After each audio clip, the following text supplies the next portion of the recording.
Ajit web TV ਦੇਖ ਰਹੇ ਦਰਸ਼ਕਾਂ ਨੂੰ ਮਨਪ੍ਰੀਤ ਸਿੰਘ ਬੱਧਨੀ ਕਲਾਂ ਵੱਲੋਂ ਪਿਆਰ ਭਰੀ ਸਤਿ ਸ਼੍ਰੀ ਅਕਾਲ। ਅੱਜ ਅਸੀਂ ਨਾਰਵਿਚ ਦੇ ਆਰਕਾਈਵ ਸੈਂਟਰ ਦੇ ਵਿੱਚ ਹੈ, ਜਿੱਥੇ ਮਹਾਰਾਜਾ ਦਲੀਪ ਸਿੰਘ ਤੇ ਉਹਨਾਂ ਦੇ ਪਰਿਵਾਰ ਨਾਲ ਸੰਬੰਧਿਤ ਚੀਜ਼ਾਂ ਦੀ ਪ੍ਰਦਰਸ਼ਨੀ ਜਿਹੜੀ ਆ ਉਹ ਲਗਾਈ ਗਈ ਹੈ। ਇਹ ਪਹਿਲੀ ਵਾਰ ਹੈ ਕਿ ਇੰਨੀ ਵੱਡੀ ਪ੍ਰਦਰਸ਼ਨੀ ਉਹਨਾਂ ਦੀਆਂ ਜਿਹੜੀਆਂ ਸੰਗ੍ਰਹਿ ਕੀਤੀਆਂ ਗਈਆਂ ਚੀਜ਼ਾਂ ਨੂੰ ਪ੍ਰਦਰਸ਼ਿਤ ਕੀਤਾ ਗਿਆ। ਕਿਉਂਕਿ ਸਿੱਖ ਇਤਿਹਾਸਕਾਰ ਪੀਟਰ ਵੈਂਸ ਵੱਲੋਂ ਇਹ ਪ੍ਰਦਰਸ਼ਨੀ ਜਿਹੜੀ ਲਗਾਈ ਗਈ ਹੈ, ਇਹ ਪ੍ਰਦਰਸ਼ਨੀ ਬਰਤਾਨੀਆ ਤੇ ਭਾਰਤ ਦੇ ਸੱਭਿਆਚਾਰ ਦੇ ਇੱਕ ਸਾਂਝੇ ਸੁਮੇਲ ਨੂੰ ਪੇਸ਼ ਕਰਦਾ ਜਿਹੜਾ ਈਵੈਂਟ ਹੈ 10 ਜੁਲਾਈ ਨੂੰ ਹੋ ਰਿਹਾ। ਇਹ ਉਸੇ ਦਾ ਹੀ ਇੱਕ ਹਿੱਸਾ ਹੈ ਤੇ ਉਸ ਦੀ ਵੀ ਈਵੈਂਟ ਦੀ ਜਿਹੜੀ ਆ ਉਹ ਲਾਂਚਿੰਗ ਅੱਜ ਹੋ ਰਹੀ ਹੈ। ਤੇ ਆਓ ਵੇਖਦੇ ਹਾਂ ਅੱਜ ਦੇ ਪ੍ਰੋਗਰਾਮ ਦੀਆਂ ਵਿਸ਼ੇਸ਼ ਝਲਕੀਆਂ। And spend some time looking at its history and its wealth. I'm here with one job today. It's the easy job, and it's a nice thing, but there's something strange about people like me as politicians coming along after everyone has worked their socks off, and I just sort of wave my hand as though I did it all by myself. But it's wonderful. I will say one more thing. I've got my favourite chain on. We have several chains, but my favourite chain is this one, because one of the links represents the strangers, the Huguenots who came over in the 16th, 17th, 18th centuries. And Norwich and Norfolk has always been a place that welcomes other people. And, you know, this has carried on the example that we've got here today, but even more recently, people from Afghanistan, the Congo previously, and of course, the Ukraine. We welcome people, and for me, the main reason that we welcome people is, like those Huguenots, they bring their skills and they enhance our economy and our culture. And this is just as true for the celebrations here of Maharaja Dulip Singh. And thank you so much for asking me, Peter, to come and somehow represent all the local goodwill that there is. And I therefore happily and most easily declare this exhibition open. Thank you.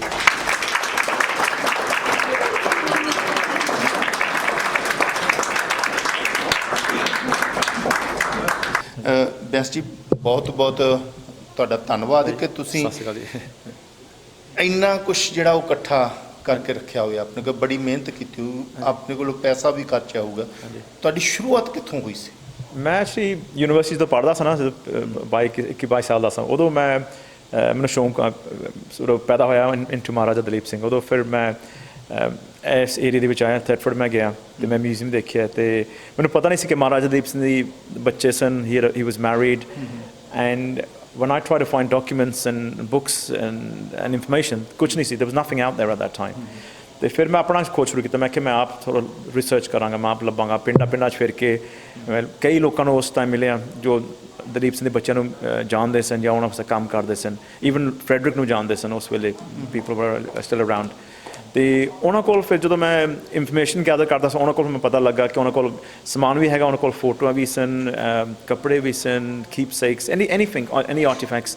ਅਤੇ ਹੌਲੀ ਹੌਲੀ ਕਰਕੇ ਫਿਰ ਮੈਂ ਨਾ ਉਹਨਾਂ ਕੋਲ, ਜਾਂ ਤਾਂ ਮੈਂ ਉਹਨਾਂ ਨੂੰ ਕਿਹਾ ਕਿ ਤੁਸੀਂ ਮੈਨੂੰ ਭੇਟਾ ਦੇ ਦਿਓ, ਦੱਸ ਦਿਓ ਕਿ ਤੁਸੀਂ ਕੀ ਲੈਣਾ, ਦੱਸ ਦਿਓ। ਅਤੇ ਜਾਂ ਤਾਂ if you like to gift it, and most of them would just give me the items, and some would say ਨਹੀਂ ਅਸੀਂ ਨਹੀਂ ਦੇਣਾ, ਸਾਡੇ ਬਜ਼ੁਰਗਾਂ ਨੇ ਸਾਨੂੰ ਦਿੱਤੀ, ਅਸੀਂ ਰੱਖਣਾ ਚਾਹੁੰਦੇ ਹਾਂ। ਫਿਰ ਟਾਈਮ ਕਰਕੇ in time they would say, you know, when they get older, ਜਦੋਂ ਬਜ਼ੁਰਗ ਹੋ ਗਏ ਫਿਰ ਖੁਦ ਹੀ ਕਹਿ ਦਿੱਤਾ ਕਿ ਤੁਸੀਂ ਲੈ ਲਓ ਅੰਕਿਤ, ਤੁਸੀਂ ਕਿੰਨਾ ਦੇਣਾ ਸਰ।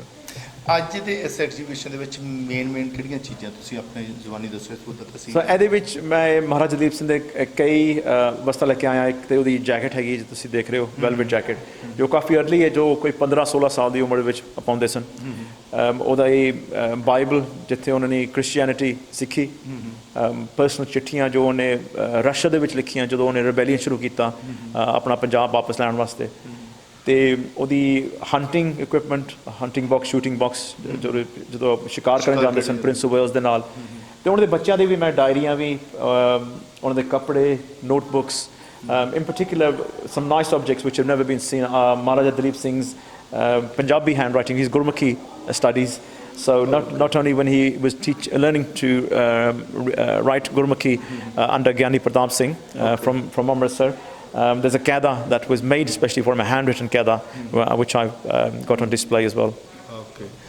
ਤੁਸੀਂ ਜਦੋਂ ਜਿਹੜੀ ਸਭ ਤੋਂ ਪਹਿਲਾਂ ਤੁਸੀਂ ਕਿਹੜੀ ਚੀਜ਼ ਜਿਹੜੀ ਆ ਮਹਾਰਾਜਾ ਦਲੀਪ ਸਿੰਘ ਦੀ ਕਲੈਕਟ ਕੀਤੀ ਸੀ?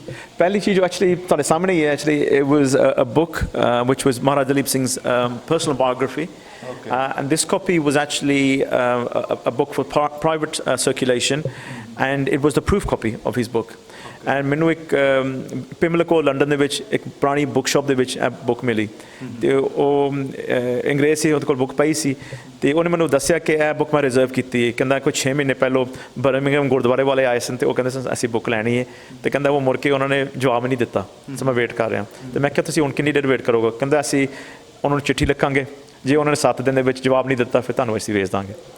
ਸੋ ਉਸ ਵੇਲੇ ਮੈਂ ਵੇਟ ਕੀਤੀ, ਹਫ਼ਤਾ ਬਾਅਦ ਮੈਂ ਉਹਨਾਂ ਨੂੰ ਮੈਸੇਜ ਕੀਤਾ ਅਤੇ ਉਹ ਕਹਿੰਦੇ ਨਹੀਂ ਹੁਣ ਉਹਨਾਂ ਨੇ ਨਹੀਂ ਜਵਾਬ ਦਿੱਤਾ। ਅਤੇ ਫਿਰ ਉਹਨੇ ਮੈਨੂੰ ਪ੍ਰਾਈਸ ਦੱਸੀ। ਉਸ ਵੇਲੇ ਮੈਂ ਸਟੂਡੈਂਟ ਸਾਂ ਅਤੇ ਉਸ ਵੇਲੇ 400-500 ਪਾਉਂਡ ਦੀ ਬੁੱਕ ਸੀ, which was a lot of money as a student.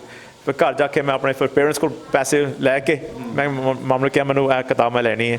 ਉਹਨੇ ਮੈਨੂੰ ਪੈਸੇ ਦਿੱਤੇ, ਮੈਂ ਆ ਕੇ ਪਹਿਲੀ ਬੁੱਕ ਲਈ ਅਤੇ ਉਸ ਤੋਂ ਫਿਰ ਬਾਅਦ ਕਲੈਕਸ਼ਨ ਸ਼ੁਰੂ ਹੋਈ। ਤੁਹਾਡੇ ਕੋਲ ਟੋਟਲ ਕਿੰਨੀਆਂ ਕਲੈਕਸ਼ਨ ਹੋਣਗੀਆਂ, ਕਿੰਨੀ ਹੋਣਗੀਆਂ? Objects ਮੈਂ count ਨਹੀਂ ਕੀਤਾ, but it's probably around 2,500 items. Okay. Yeah. ਸਭ ਤੋਂ ਮੋਸਟ ਐਕਸਪੈਂਸਿਵ ਕੀ ਹੈ? Oh, it's probably hard to price because we don't know which can be or not. But I mean, but the jacket is probably one of the valuable items. I think that's it, because it's a one-off. I don't think most zyada mean it's zyada nahi spend kita, but it's something which is more valuable. I think the zyada was the personal diary of Dalip Singh, which mentions Ranjit Singh's wives and his daughters, which is very important because we never talk about Ranjit Singh's daughters. We only talk about the sons. Okay. ਅਤੇ ਇਹ ਕਿੰਨਾ ਚਿਰ exhibition ਲੱਗਣੀ? ਇਹ ਹੁਣ exhibition 3 ਮਹੀਨੇ ਵਾਸਤੇ ਚੱਲੂਗੀ। ਕੱਲ੍ਹ ਨੂੰ ਸ਼ੁਰੂ ਹੋਏਗੀ 2 ਜੁਲਾਈ ਅਤੇ 30 ਸੈਪਟੈਂਬਰ ਨੂੰ ਐਂਡ ਹੋਏਗੀ। ਬਹੁਤ ਬਹੁਤ ਧੰਨਵਾਦ ਅਤੇ ਬਹੁਤ ਬਹੁਤ ਸ਼ੁਭਕਾਮਨਾਵਾਂ ਫਿਊਚਰ ਦੇ ਲਈ। Thank you very much. Thank you very much. Thank you. ਸਤਿ ਸ਼੍ਰੀ ਅਕਾਲ। ਐਗਜ਼ੀਬਿਸ਼ਨ ਜਿੱਥੇ ਮਹਾਰਾਜਾ ਦਲੀਪ ਸਿੰਘ ਦੀ ਲਗਾਈ ਗਈ ਹੈ ਪੀਟਰ ਬੈਂਸ ਉਹਨਾਂ ਵੱਲੋਂ, ਉੱਤੇ ਨਾਲ ਦੇ ਨਾਲ ਹੋਰ ਵੀ ਬਹੁਤ ਸਾਰੇ ਜਿਹੜੇ ਡਿਫਰੈਂਟ ਈਵੈਂਟ ਜਿਹੜੇ ਆ ਉਹ ਤਕਰੀਬਨ 10 ਜੁਲਾਈ ਤੱਕ ਜਿਹੜੇ ਆ ਉਹ ਚੱਲਦੇ ਆ। ਅਤੇ ਸਾਡੇ ਨਾਲ ਨੇ ਇਹਨਾਂ ਈਵੈਂਟਾਂ ਦੇ ਜਿਹੜੇ ਔਰਗਨਾਈਜ਼ਰ ਨੇ ਇੰਦੀ ਸੰਧੂ ਜੀ। ਇੰਦੀ ਜੀ ਸਾਨੂੰ ਦੱਸੋ ਥੋੜ੍ਹਾ ਜਿਹਾ ਡਿਟੇਲ ਵੀ ਇਹ ਜਿਹੜੇ ਫੈਸਟੀਵਲ ਆ ਇਹਨਾਂ ਦੇ ਵਿੱਚ ਕੀ ਕੁਝ ਤੁਸੀਂ ਕਰਦੇ ਹੋ? ਹਾਂਜੀ, ਫੈਸਟੀਵਲ ਆਫ ਈਸਟ ਐਂਗਲੀਆ ਪੰਜਾਬ ਜਿਹੜਾ ਹੈ ਕਿ ਮਹਾਰਾਜਾ ਦਲੀਪ ਸਿੰਘ ਦੀ ਸਟੋਰੀ ਦੇ ਉੱਤੇ ਆਧਾਰਿਤ ਕੀਤਾ ਜਾਇਆ ਅਤੇ ਅਸੀਂ ਚਾਹੁੰਦੇ ਹਾਂ ਕਿ ਲੋਕਾਂ ਨੂੰ ਪਤਾ ਲੱਗੇ ਕਿ ਮਹਾਰਾਜਾ ਦਲੀਪ ਸਿੰਘ ਉਹਨਾਂ ਦੀ ਕੀ ਦੇਣ ਸੀਗੀ ਇੱਥੇ ਨੋਫਕ ਥੈਟਫੋਰਡ ਦੇ ਵਿੱਚ ਅਤੇ ਈਸਟ ਐਂਗਲੀਆ ਦੇ ਵਿੱਚ। ਅਤੇ ਅਸੀਂ ਈਸਟ ਐਂਗਲੀਆ ਔਰ ਪੰਜਾਬ ਨੂੰ ਫੈਸਟੀਵਲ ਦਾ ਰਾਹੀਂ ਜੋੜ ਰਹੇ ਹਾਂ ਤਾਂ ਕਿ ਪਤਾ ਚੱਲੇ ਕਿ ਇਹ ਫੈਸਟੀਵਲ 3 ਸਾਲ ਤੋਂ ਚੱਲ ਰਿਹਾ ਅਤੇ ਕੋਵਿਡ ਕਰਕੇ 2 ਸਾਲ ਬੰਦ ਰਿਹਾ ਅਤੇ ਇਸ ਸਾਲ ਫਿਰ ਦੁਬਾਰਾ ਅਸੀਂ ਰੀਜੂਵਨੇਟ ਕੀਤਾ ਇਸ ਨੂੰ। ਅਤੇ ਅਸੀਂ ਚਾਹੁੰਦੇ ਹਾਂ ਕਿ ਇਹ ਫੈਸਟੀਵਲ ਅੱਗੇ ਤੋਂ ਵੀ ਵੱਡਾ ਹੋਵੇ ਤਾਂ ਇਸ ਲਈ ਈਸਟ ਐਂਗਲੀਆ ਸੱਦਿਆ ਇਸ ਨੂੰ। ਪਹਿਲਾਂ ਸੀਗਾ ਨੋਫਕ ਫੈਸਟੀਵਲ, ਇਸ ਤੋਂ ਬਾਅਦ ਹੁਣ ਈਸਟ ਐਂਗਲੀਆ, ਕਿਉਂਕਿ ਇਹਦੇ ਵਿੱਚ ਐਸੈਕਸ, ਸਫਕ ਅਤੇ ਨੋਫਕ 3 ਕਾਊਂਟੀਆਂ ਇਸ ਵਿੱਚ ਰਲੀਆਂ। ਹਾਂਜੀ। ਅਤੇ ਆਹ ਜਿਹੜਾ ਮਿਊਜ਼ੀਅਮ ਹੈ ਅਸੀਂ ਦੇਖ ਰਹੇ ਸੀ ਇਹਦੇ ਵਿੱਚ ਬੜਾ ਪੁਰਾਣਾ ਇਤਿਹਾਸ ਜਿਹੜਾ ਇਹਨਾਂ ਨੇ ਸਾਂਭਿਆ ਪਿਆ। ਇਹ ਵੀ ਇੱਕ ਏਸੀ ਫੈਸਟੀਵਲ ਦਾ ਹਿੱਸਾ ਹੋ ਗਿਆ। ਜਿਹੜਾ ਐਗਜ਼ੀਬਿਸ਼ਨ ਲੱਗੀ ਹੈ ਪੀਟਰ ਬੈਂਸ ਨੇ ਲਾਈ ਹੈ ਉਹ ਵੀ ਇਹ ਤੋਂ ਪਹਿਲਾਂ ਕੀ ਹੋਰ ਕੀ ਕਰਦੇ ਆ? ਜਿਵੇਂ ਪੰਜਾਬ ਦੇ ਰੰਗ ਭੰਗੜਾ ਵੀ ਉਹਦੇ ਵਿੱਚ ਕਰਦੇ ਆ ਤੁਸੀਂ, ਹੋਰ ਕੀ ਕੁਛ ਕਰਦੇ? ਇਹਦੇ ਵਿੱਚ ਕਾਫੀ ਟੋਕਸ ਹੋ ਗਈਆਂ, ਜਿਹਦੇ ਵਿੱਚ ਹੈਰੀਟੇਜ ਟੋਕਸ ਹੋ ਗਈਆਂ, ਜਿਹਦੇ ਵਿੱਚ ਆਪਣੇ ਮਹਾਰਾਜਾ ਦਲੀਪ ਸਿੰਘ ਬਾਰੇ ਵੀ ਸਟੋਰੀ ਦੱਸੀ ਜਾਵੇਗੀ। ਪੀਟਰ ਬੈਂਸ ਦੀ ਟੋਕ ਉੱਥੇ ਐਲਵਰਨ ਜਿੱਥੇ ਮਹਾਰਾਜਾ ਦਲੀਪ ਸਿੰਘ ਰਹਿੰਦੇ ਸੀਗੇ ਉੱਥੇ ਹੋਣੀ। ਉਸ ਤੋਂ ਬਾਅਦ ਅਸੀਂ ਪ੍ਰਿੰਸੈਸ ਸਫਾਇਆ ਉਹਨਾਂ ਦੀ ਬੇਟੀ ਸੀਗੀ, ਉਹਨਾਂ ਦੇ ਬਾਰੇ ਵੀ ਇੱਕ ਟੋਕ ਕਰ ਰਹੇ ਹਾਂ। ਸਫੀਆ ਅਹਿਮਦ, ਉਹਨਾਂ ਨੇ ਬਹੁਤ ਸ਼ਾਨਦਾਰ ਬੁੱਕ ਲਿਖੀ ਉਹਨਾਂ ਦੇ ਬਾਰੇ। ਅਤੇ ਉਸ ਤੋਂ ਬਾਅਦ ਫੈਸਟੀਵਲ ਵੀ ਹੋ ਰਿਹਾ ਫਿਨਾਲੀ ਜੋ ਕਿ ਥੈਟਫੋਰਡ ਦੇ ਵਿੱਚ ਹੋਊਗੀ, ਜਿੱਥੇ ਕਿ ਆਪਣੀ ਸਿੱਖ ਭਾਈਚਾਰਾ ਕਈ ਸ਼ਹਿਰਾਂ ਤੋਂ ਆਊਗੇ, ਬਰਮਿੰਘਮ ਤੋਂ, ਗ੍ਰੇਜ਼ਲੈਂਡ ਤੋਂ, ਡਾਰਟਫੋਰਡ ਤੋਂ, ਸਾਊਥ ਐਂਡ ਤੋਂ ਕੋਚਾਂ ਆ ਰਹੀਆਂ ਸਾਡੇ ਕੋਲ। ਇਹ ਜਾਣੀ ਕਿ ਐਗਜ਼ੀਬਿਸ਼ਨ ਕਰੇ ਤੇ 10 ਤਰੀਕ ਨੂੰ ਇਹਦਾ ਲਾਸਟ ਡੇ ਹੋਊਗਾ ਹਾਂਜੀ। ਕਿ 10 ਦਿਨ ਸਮਝ ਲਓ ਵੀ ਇਹ ਵੱਖ-ਵੱਖ ਜਿਹੜੇ ਪ੍ਰੋਗਰਾਮ ਹਾਂਜੀ ਚੱਲਣਗੇ। ਸੋ ਇਹ ਡਿਫਰੈਂਟ ਲੋਕੇਸ਼ਨ ਦੇ ਵਿੱਚ ਹੋਊਗਾ ਤੇ ਇਸ ਦੇ ਨਾਲ ਟਾਕਸ ਹੋ ਗਈਆਂ, ਐਕਸੀਬਿਸ਼ਨ ਜਿਵੇਂ ਕਿ ਸਿੰਘ ਟਵਿਨਸ ਐਕਸੀਬਿਸ਼ਨ ਉਹ ਚੱਲ ਰਿਹਾ ਕੋਲਚੈਸਟਰ ਵਿੱਚ, ਜਿਹਦਾ ਤੁਸੀਂ ਬਹੁਤ ਸੋਹਣਾ ਕਵਰ ਕੀਤਾ ਸੀਗਾ, ਉਹ ਵੀ ਚੱਲ ਰਿਹਾ ਤੇ ਉਸ ਦੇ ਨਾਲ ਹੋਰ ਜਿਹੜੇ ਲਿੰਕਸ ਸੀਗੇ ਦਲੀਪ ਸਿੰਘ ਫੈਮਿਲੀ ਦੇ, ਉਹਨਾਂ ਵਿੱਚ ਵੀ ਅਸੀਂ ਕਰ ਰਹੇ ਹਾਂ ਡਿਫਰੈਂਟ ਟਾਕਸ। ਬਹੁਤ ਬਹੁਤ ਧੰਨਵਾਦ ਜੀ, ਥੈਂਕ ਯੂ ਵੈਰੀ ਮਚ। ਉੱਘੇ ਪੰਜਾਬੀ ਫਿਲਮ ਐਕਟਰ ਰਾਜ ਬੱਬਰ ਦੇ ਜਿਹੜੇ ਪਰਿਵਾਰ ਦੇ ਵਿੱਚੋਂ ਨੇ, ਫੈਮਿਲੀ ਦੇ ਵਿੱਚੋਂ ਨੇ ਕਜਰੀ ਬੱਬਰ, ਤੇ ਉਹਨਾਂ ਨਾਲ ਵੀ ਗੱਲਬਾਤ ਕਰਦੇ ਉਹਨਾਂ ਨੂੰ ਅੱਜ ਦਾ ਐਗਜ਼ੀਬਿਸ਼ਨ ਕਿਵੇਂ ਲੱਗਿਆ। ਕਜੀ ਤੁਸੀਂ ਦੱਸੋਗੇ ਅੱਜ ਦੇ ਈਵੈਂਟ ਬਾਰੇ। ਸਤਿ ਸ਼੍ਰੀ ਅਕਾਲ ਸਭ ਤੋਂ ਪਹਿਲਾਂ। ਸਤਿ ਸ਼੍ਰੀ ਅਕਾਲ।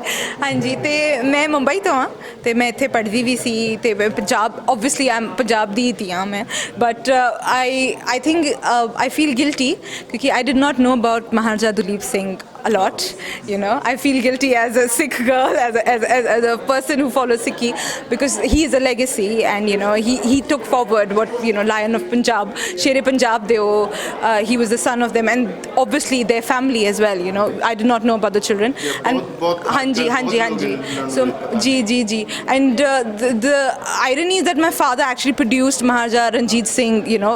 Raj Taja ji and Papa had made the TV series on Maharaja Ranjit Singh, and 5 साल I have been in the house जहाँ पे ये research work चला है, जहाँ पे we've spoken about Maharaja Ranjit Singh day and night, you know, Jinder Kaur ji and all of them, but we did not know about Maharaja Dalip Singh ji and his daughters and how brilliant they were, you know. They were Pakki Kaurs who actually fought, you know, who actually took the Seva and Simran ahead, who actually fought for the women rights in United Kingdom. And ਇਹ ਤੇ ਬੜੀ ਮਾੜੀ ਗੱਲ ਹੈ ਕਿ ਮੈਨੂੰ ਪਤਾ ਹੀ ਨਹੀਂ ਸੀ, you know. You come here and you realize that what our people have done abroad as well, you know, the bloodline might have finished but it did not die, you know. It stayed, and what they've done will stay, and thanks to you know, Peter Benz ji as well, because he's keeping it alive, you know. And not just here, he's so active on social media, also spreading it, you know. All of us youngsters, you know, we are there all over the world now, you know. Punjabis are everywhere from every continent. ਤੁਸੀਂ ਵੀ ਕੁਝ ਇੱਥੇ ਕਰ ਰਹੇ ਹੋ, ਉਹਦੇ ਬਾਰੇ ਦੱਸੋ। Hanji. So we are making. I have written and I'm directing a film called Kaur, and the Kaur is the story of 2 Sikh women who lived in United Kingdom a century apart, and one of the women, the first woman, is Princess Safia Dalip Singh, who lived here in 1900s, and how she was, you know, brought up as a goddaughter of Queen Victoria in the courts, and she was this British woman until she went to India, until she went to her own motherland, and she learnt about Maharaja Ranjit Singh. She learnt what Kaur means, you know, what Guru Gobind Singh ji ने जो हमें ये word दिया है Kaur, which is lioness, we are not less than a Singh. She learnt about that, and she met Mr. Lala Lajpat Rai, and when she came back, she became a suffragette, you know. So from this princess to this warrior princess, that journey that took place because her Sikhi blood was in her and she had to do it. So that's the first story, and the second story of the film, we see this story, Princess Safia Dalip Singh's story, through the eyes of another ordinary Sikh woman who was living in 1990s called Mehak Kaur, and how she works at the auction house, and she comes to know about this story and how this story inspires her to change her life and also work for women empowerment in 1990s in UK. So that's the story. Hanji. And te sadi heroine hegi, she's going to be playing Princess Safia Dalip Singh. ਸਭ ਤੋਂ ਪਹਿਲਾਂ ਤਾਂ ਤੁਸੀਂ ਆਪਣੇ ਬਾਰੇ ਦੱਸੋ ਕਿ ਤੁਸੀਂ ਇਸ ਤੋਂ ਪਹਿਲਾਂ ਵੀ ਕੋਈ ਕੰਮ ਕਰ ਚੁੱਕੇ ਹੋ। ਹਾਂਜੀ, ਸਤਿ ਸ਼੍ਰੀ ਅਕਾਲ ਪਹਿਲਾਂ। ਮੈਂ ਹੁਣੀ ਫਿਲਮ ਫਿਨਿਸ਼ ਕੀਤੀ ਆ ਲਿਟਲ ਇੰਗਲਿਸ਼, ਐਂਡ ਉਹਦੇ ਤੋਂ ਪਹਿਲਾਂ ਮੈਂ ਇੱਕ ਡਿਜ਼ਨੀ ਸ਼ੋਅ 'ਤੇ ਸੀਗੀ ਕੋਲਡ ਫਾਈਂਡ ਮੀ ਇਨ ਪੈਰਿਸ, ਪਰ ਵਿਦ ਕਜਰੀ ਦੀ ਇਹ ਪਹਿਲੀ ਵਾਰੀ ਮੈਂ ਇੱਕ ਪੰਜਾਬਣ, ਵੈਲ ਐਕਚੁਅਲੀ ਨੋ ਸੈਕਿੰਡ ਵਾਰੀ, ਕਿਉਂਕਿ ਲਿਟਲ ਇੰਗਲਿਸ਼ ਦੇ ਵਿੱਚ ਵੀ ਇੱਕ ਪੰਜਾਬਣ ਫਸਟ ਟਾਈਮ ਮਿਲਣੇ ਦੀ, you know, to do that part ਵਿਚ ਵਾਸ ਰੀਅਲੀ ਗੁੱਡ। ਅਤੇ ਹੁਣ ਆਪਾਂ ਕੌਰ ਵਾਸਤੇ ਰੈਡੀ ਹੋਣ ਲੱਗੇ ਹਾਂ, ਐਂਡ ਇੱਥੇ ਆਏ ਹਾਂ ਰਿਸਰਚ ਕਰਨ ਵਾਸਤੇ ਪੀਟਰ ਬੈਂਸ ਦੇ ਐਗਜ਼ੀਬਿਸ਼ਨ ਦੇਖਣ ਲਈ। ਹਾਂਜੀ। Philip, could you let us know about this building and museum? Yeah. The building actually is an old Victorian roller skating rink that was built in 1876, and we acquired it in 1993. What type normally a collection you have here? Well, the collection split into a number of sections. We have a large collection of paintings by European artists who travelled through South Asia in the 18th, 19th, and early 20th century. We also have paintings there which are like tribal paintings from India, Wali and Bill paintings. We have what are called company school paintings, which were paintings done by Indian miniature painters before photography. And so we have a good collection of those, and particularly ones that are painted on mica. But we also have a selection of metal objects, of which the display on metalwork from Lahore is one example. And we have a good collection of textiles, of which the pulkari, which is, very much a Punjab pulkari is very much that. We have a good collection of those. And we then have a number of sort of everyday objects. We don't concentrate on the sort of Maharajas and so forth. We concentrate on the everyday people. So what you can get, you try to get in. Yeah. We concentrate on those sort of items. So we have a large selection, not only from India, but from Pakistan, Indonesia, Thailand, Burma. In fact, up there, there's what you can see there. That's from Burma. Okay. So it's really South Asia collections. And adjacent countries. Yeah. ਸਾਡੇ ਨਾਲ ਨੇ ਪੰਜਾਬੀ ਦੇ ਉਹ ਸ਼ਖਸੀਅਤ ਜਿਨ੍ਹਾਂ ਨੇ ਪੰਜਾਬੀ ਬੋਲੀ ਦੇ ਲਈ ਬੜੀ ਘਾਲਣਾ ਘਾਲੀ ਹੈ ਤੇ ਲੰਮੇ ਸਮੇਂ ਤੋਂ ਜਾਣੀ ਕਿ ਇੰਗਲੈਂਡ ਦੀ ਧਰਤੀ ਤੇ ਆ ਸਰਦੂਲ ਸਿੰਘ ਮਰਵਾਹਾ ਜੀ। ਸਰਦੂਲ ਜੀ ਬਹੁਤ ਬਹੁਤ ਧੰਨਵਾਦ ਤੁਹਾਡਾ ਕਿ ਤੁਸੀਂ ਸਾਨੂੰ ਟਾਈਮ ਦੇਣ ਲੱਗੇ ਹੋ ਤੇ ਥੋੜ੍ਹੀ ਜਿਹੀ ਸਾਨੂੰ ਅੱਜ ਦੇ ਜਿਹੜਾ ਐਗਜ਼ੀਬਿਸ਼ਨ ਲੱਗਿਆ ਤੁਹਾਨੂੰ ਵੇਖ ਕੇ ਕਿਸ ਤਰ੍ਹਾਂ ਲੱਗਿਆ ਤੇ ਇੱਕ ਇਨਸੀਡੈਂਟ ਜੋ ਤੁਸੀਂ ਆਫ ਦਾ ਲਾਈਨ ਸਾਡੇ ਨਾਲ ਸਾਂਝਾ ਕੀਤਾ ਸੀ ਉਹਦੇ ਬਾਰੇ ਸਾਨੂੰ ਥੋੜ੍ਹੀ ਜਾਣਕਾਰੀ ਦਿਓ। ਅੱਜ ਦੀ ਜਿਹੜੀ ਬਦਨੀ ਸਾਹਿਬ ਐਕਸੀਬਿਸ਼ਨ ਬਹੁਤ ਵਧੀਆ ਹੈਗੀ ਹੈ। ਅਸੀਂ ਦਲੀਪ ਸਿੰਘ ਮਹਾਰਾਜਾ ਦਲੀਪ ਸਿੰਘ ਦੀ ਸਮਾਧ 1965 ਵਿੱਚ ਸਮੈਦੇ ਗੁਰਦੁਆਰੇ ਤੋਂ ਕੋਚ ਲੈ ਕੇ ਆਏ ਸੀ ਤੇ ਬੜੀ ਦੂਰ ਕਿੰਨਾ ਟਾਈਮ ਲੱਗ ਗਿਆ। ਉਦੋਂ ਤਾਂ ਮੋਟਰਵੇ ਬਹੁਤੇ ਨਹੀਂ ਸੀ ਹੁੰਦੇ ਤੇ ਉਹ ਜਦੋਂ ਦੇਖੀ ਉਹਨੇ ਦੇਰ ਤੋਂ ਬਾਅਦ ਮੈਂ ਇੱਥੇ ਅੱਜ ਫੇਰ ਮੁੜ ਕੇ ਪਹਿਲੀ ਵਾਰੀ ਆਇਆ ਹੈਗਾ। 1965 ਤੋਂ ਬਾਅਦ ਅੱਜ? ਹਾਂਜੀ, ਪਹਿਲੀ ਵਾਰੀ ਆਇਆ ਮੁੜ ਕੇ 60 ਸਾਲਾਂ ਬਾਅਦ। ਹਾਂਜੀ, ਤੇ ਉਸ ਵੇਲੇ ਉੱਥੇ ਪ੍ਰਧਾਨ ਸਾਹਿਬ ਕਹਿਣ ਲੱਗੇ ਵੀ ਮੈਨੂੰ ਸ਼ੌਕ ਸੀ ਕਵਿਤਾ ਕੁਵਿਤਾ ਬੋਲਣ ਦਾ ਤੇ ਉਹ ਕਹਿੰਦੇ ਕਿ ਵੀ ਕੋਈ ਕਵਿਤਾ ਹੈ ਦਲੀਪ ਸਿੰਘ ਦੀ? ਮੈਂ ਕਿਹਾ ਜੀ ਹੈ। ਉਹ ਸੀ ਕਹਿੰਦੇ ਵੀ ਕੋਈ ਸੁਣਾ ਦੇ। ਹੁਣ ਤਾਂ ਮੈਨੂੰ ਪੂਰੀ ਯਾਦ ਵੀ ਨਹੀਂ। ਉਸ ਲੈ ਵੀ ਵਤਨ ਮੇਰੇ ਰਾਹ ਤੂੰ ਵਸਦਾ ਤੂੰ, ਸਾਡੇ ਪੈਰੀਂ ਤਾਂ ਬੇੜੀਆਂ ਪੈ ਗਈਆਂ, ਅਸੀਂ ਬੱਸ ਪੈ ਗਏ ਬਿੱਲੇ ਸਹੁਰਿਆਂ ਦੇ, ਗਲੀਆਂ ਦੂਰ ਪੰਜਾਬ ਦੀਆਂ ਰਹਿ ਗਈਆਂ, ਜਿੱਥੇ ਗੋਰੀਆਂ ਦੇ ਗਿਰਦੇ ਬੈਠਣਾ ਸੀ ਉੱਥੇ ਗੋਰੀਆਂ ਗਾਰਦਾਂ ਬਹਿ ਗਈਆਂ। ਮੈਨੂੰ ਹੁਣ ਪੂਰੀ ਯਾਦ ਨਹੀਂ ਇਹ ਕਵਿਤਾ, ਜਿਹੜੀ ਉਸ ਵੇਲੇ ਕਵਿਤਾ ਲੰਬੀ ਸਾਰੀ ਸੀਗੀ, ਇਹ ਮੈਂ ਉਹ ਪੜ੍ਹੀ। ਅਤੇ ਅੱਜ ਜਿਹੜੀ ਹੁਣ ਮੁੰਡਿਆਂ ਨੇ ਇਹ ਹਿਸਟਰੀ ਲੱਭ ਕੇ ਜਿਹੜੀ ਉਹਨਾਂ ਦੇ ਪਿਛਲੇ ਖਾਨਦਾਨ ਤੋਂ ਜਾਂ ਉਹਨਾਂ ਦੇ ਜਿਹੜੀ ਬੱਚੇ ਸੀਗੇ ਉਹਨਾਂ ਦੀ ਗਾਂ ਹਿਸਟਰੀ ਲੱਭ ਕੇ ਜਿਹੜੀ ਹੁਣ ਆਹ ਨੁਮਾਇਸ਼ ਲਾਈ ਹੈ, ਐਕਸੀਬਿਸ਼ਨ ਲਾਈ ਹੈ, ਬਹੁਤ ਹੀ ਵਧੀਆ। ਅਤੇ ਜਿਹਦੇ ਨਾਲ ਸਾਨੂੰ ਇਹ ਪਤਾ ਲੱਗੇਗਾ ਜਿਹੜੀ ਅੰਗਰੇਜ਼ਾਂ ਨੇ ਸਾਡੀ ਹਿਸਟਰੀ ਇੱਥੇ ਸੰਭਾਲੀ ਹੋਈ ਸੀ ਉਹਨੂੰ ਹੁਣ ਮੁੜ ਕੇ ਫਿਰ ਉਜਾਗਰ ਕੀਤਾ ਜਾ ਰਿਹਾ। ਇਹ ਸੀ ਮਹਾਰਾਜਾ ਦਲੀਪ ਸਿੰਘ ਨਾਲ ਸੰਬੰਧਿਤ ਐਕਸੀਬਿਸ਼ਨ ਦੀਆਂ ਮੁੱਖ ਝਲਕੀਆਂ। ਹੁਣ ਦਿਓ ਮਨਪ੍ਰੀਤ ਸਿੰਘ ਬੱਧਨੀ ਕਲਾਂ ਨੂੰ ਇਜਾਜ਼ਤ ਤੇ ਤੁਸੀਂ ਵੇਖਦੇ ਰਹੋ ਅਜੀਤ ਵੈਬ ਟੀਵੀ। ਬਹੁਤ ਬਹੁਤ ਧੰਨਵਾਦ। ਦੇਸ਼ ਦੁਨੀਆ ਦੀਆਂ ਤਾਜ਼ਾ ਖਬਰਾਂ ਦੇ ਲਈ ਹੁਣੇ ਪਲੇ ਸਟੋਰ ਤੋਂ ਡਾਊਨਲੋਡ ਕਰੋ ਪੰਜਾਬ ਦੀ ਆਵਾਜ਼ ਅਜੀਤ ਨਿਊਜ਼ ਐਪ। ਹੁਣ ਤੁਹਾਡਾ ਆਪਣਾ ਅਜੀਤ ਹਰ ਸੋਸ਼ਲ ਮੀਡੀਆ ਪਲੇਟਫਾਰਮ ਦੇ ਉੱਤੇ ਉਪਲਬਧ ਹੈ। ਫੇਸਬੁੱਕ ਦੇ ਉੱਤੇ ਹੁਣੇ ਲਾਈਕ ਤੇ ਫੋਲੋ ਕਰੋ ਅਜੀਤ ਦਾ ਅਫੀਸ਼ੀਅਲ ਪੇਜ ਡੇਲੀ ਅਜੀਤ, ਤੇ ਹਾਂ ਨਾਲ ਹੀ ਦੋਸਤਾਂ ਨੂੰ ਪੇਜ ਲਾਈਕ ਕਰਨ ਦੇ ਲਈ ਇਨਵਾਈਟ ਕਰਨਾ ਨਾ ਭੁੱਲਣਾ। ਇੰਨਾ ਹੀ ਨਹੀਂ, ਹਿੰਦੀ ਦੇ ਵਿੱਚ ਖਬਰਾਂ ਵਾਸਤੇ ਲਾਈਕ ਤੇ ਫੋਲੋ ਕਰੋ ਸਾਡਾ ਫੇਸਬੁੱਕ ਪੇਜ ਅਜੀਤ ਸਮਾਚਾਰ ਹਿੰਦੀ। YouTube ਦੇ ਉੱਤੇ ਵੀਡੀਓ ਖਬਰਾਂ ਦੇਖਣ ਦੇ ਲਈ ਹੁਣੇ ਸਬਸਕ੍ਰਾਈਬ ਕਰੋ ਅਜੀਤ ਦਾ official YouTube channel Ajit web TV. ਤੁਹਾਡਾ ਆਪਣਾ ਅਜੀਤ ਹੁਣ ਟਵਿੱਟਰ ਤੇ ਇੰਸਟਾਗ੍ਰਾਮ ਦੇ ਉੱਤੇ ਵੀ ਉਪਲਬਧ ਹੈ।